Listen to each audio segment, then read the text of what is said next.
Alright, inyo what's up mga kabagis, Jubilito TV official po. At eto na naman po muli ang isang edisyon ng ating reaction video mga kalingap at kabagis, no? Pero bago po lahat, may galap shoutout po muna kay Kuya Val Santos Matubang, kay Ate Edna Vlogs at kay Kalingap Rab. May galap shoutout po sa inyong lahat.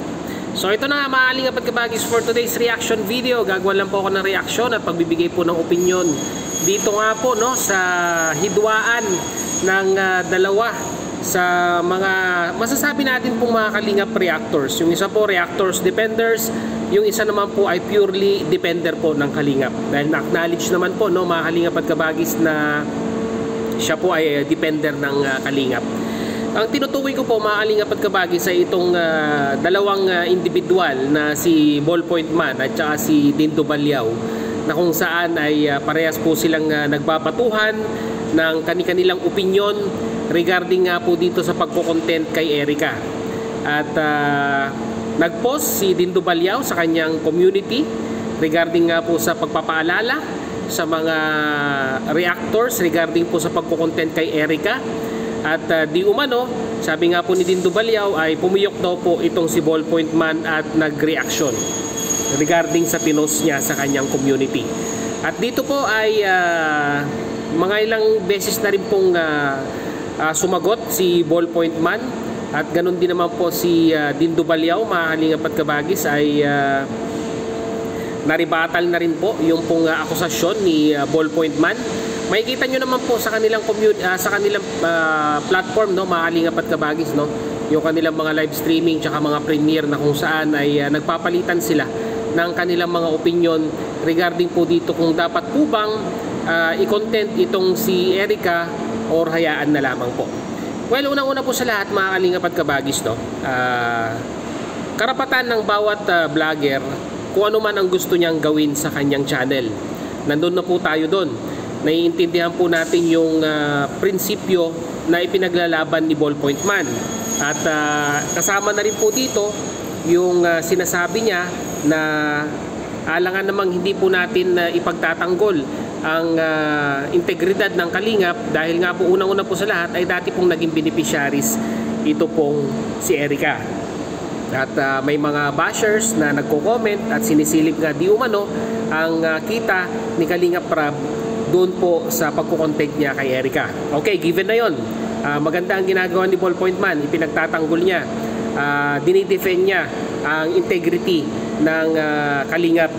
At dito naman po sa punto ni Dindo Balyaw ay more on following rules and regulation po siya. Kung ano man yung pinanawagan ni Kalingap Rab noon na kung saan ay wag nang i-content si Erica, ay yun po yung pinaninindigan niya. Pero si Ballpoint Man ay mayroon din naman po sinasabing sa latest na live stream po sa second channel ni Kalingap Rab ay parang ang pagkakaintindi ko po ay wala naman daw pong problema kung i-content ng ibang vlogger, charity vlogger, ito pong si Erica.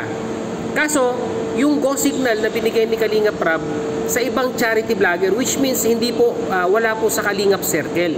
Yun po yung nakikita ko pong issue dito, na kung saan ay mga kalingap at kabagis ay nagkakaroon po ng misunderstanding between sa pinaglalaban ni Batang Hamog at sa pinaglalaban ni Ballpoint Man.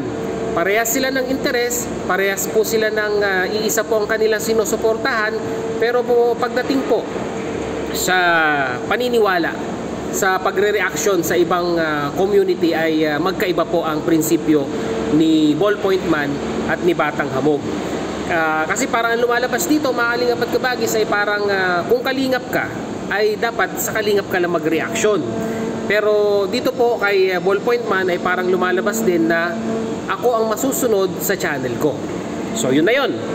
So ito na nga ang masasabi ko dito mga kalingap at kabagis, no. Although tama po si Ballpoint Man na tayo po ang may control sa ating YouTube channel.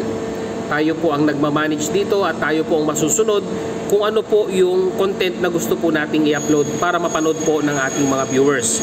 Pero ganang sa akin lamang po, no, mga kalingap at kabagis, dahil po nasa iisang community po tayo at may sinusuportahan po tayo, which is sila Kuya Val Santos Matubang at si Kalingap Rab, ay ganang sa akin lang naman, mga kalingap at kabagis, no? Wala po akong kwan dito, wala po akong sinusuportahan sa dalawang ito. Bagkus tinitimbang ko lamang po yung mga senaryo na nangyayari ngayon, at dahil nga po parang ang lumalabas ay nakakaladkad na naman po ang pangalan ng Kalingap dahil nga po sa hidwaan nung dalawa. Kasi may mga netizen na nagsasabi na hindi na matapos-tapos ang gulo sa Kalingap dahil nga po sa mga reaktor na katulad po namin na sabihin na nating gumagawa ng issue sa Kalingap.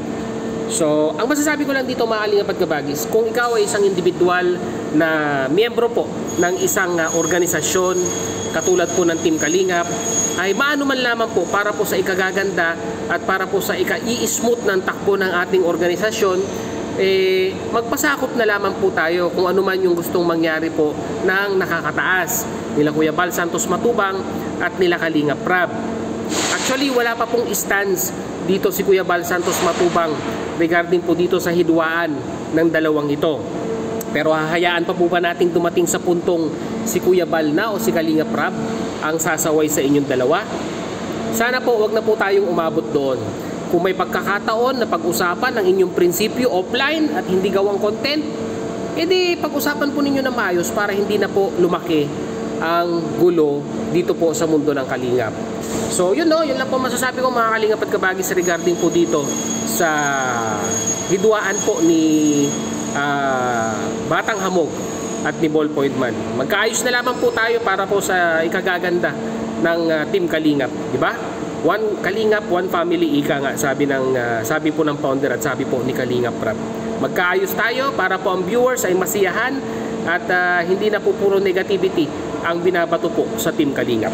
So hanggang dito lang mga kalingap at kabagis, Jubilito TV official po. Sa mga hindi pa po nakasubscribe, subscribe na po kayo dyan mga kalingap at kabagis, no? As I always say mga kalingap at kabagis, peace, God first, God bless po. Bye-bye!